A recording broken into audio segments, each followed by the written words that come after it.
यह कहानी है भगवान कृष्ण की प्रिय भक्त कर्माबाई की।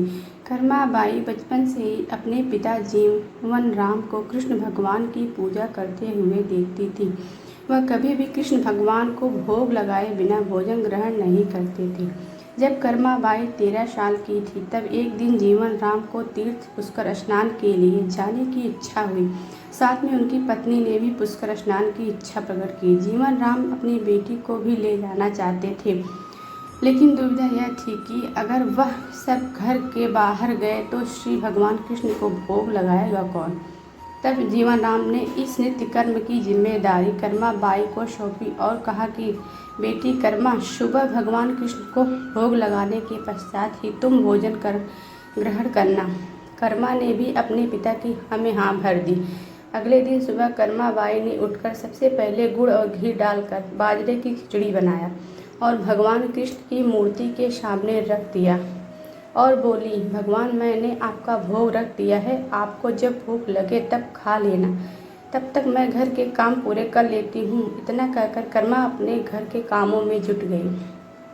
काम करते करते बीच बीच में आकर कर्मा देखने पर जब कर्मा को ज्ञात हुआ कि भगवान ने अभी तक खिचड़ी नहीं खाया, तब उन्हें संदेह हुआ कि शायद खिचड़ी में घी और गुड़ कम है, इसलिए भगवान कृष्ण भोजन ग्रहण नहीं कर रहे हैं। तभी कर्माबाई ने खिचड़ी में थोड़ा गुड़ और घी मिलाया और मूर्ति के सामने बैठ गई।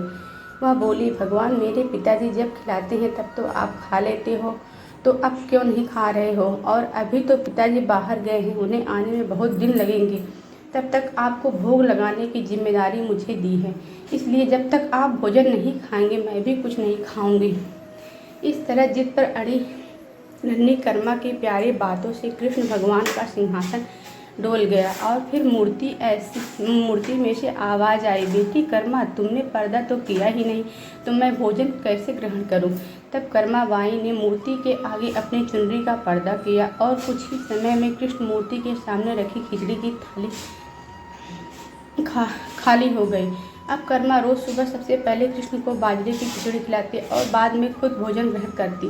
कुछ दिनों बाद घर लौटने पर कर्मा के माँ बाप भी कृष्ण की लीला देखकर दंग रह गए। इस तरह कर्माबाई ईश्वर कृष्ण की बन गई। अपने जीवन के अंतिम दिनों में कर्माबाई भगवान जगन्नाथ की नगरी जगन्नाथपुरी में एक कुटिया में बस गई थी।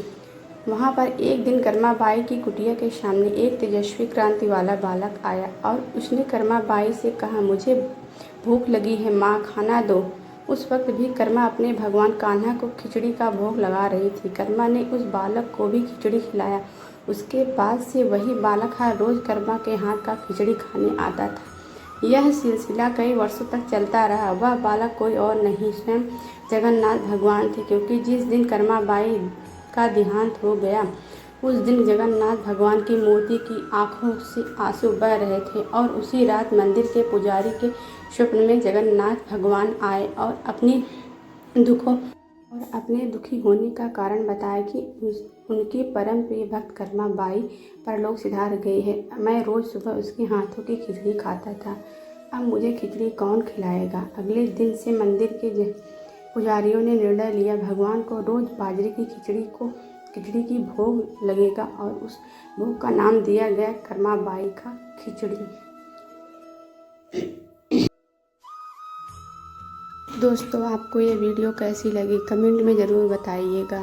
प्लीज़ मेरे चैनल को शेयर एंड सब्सक्राइब ज़रूर करिएगा। जय श्री कृष्णा।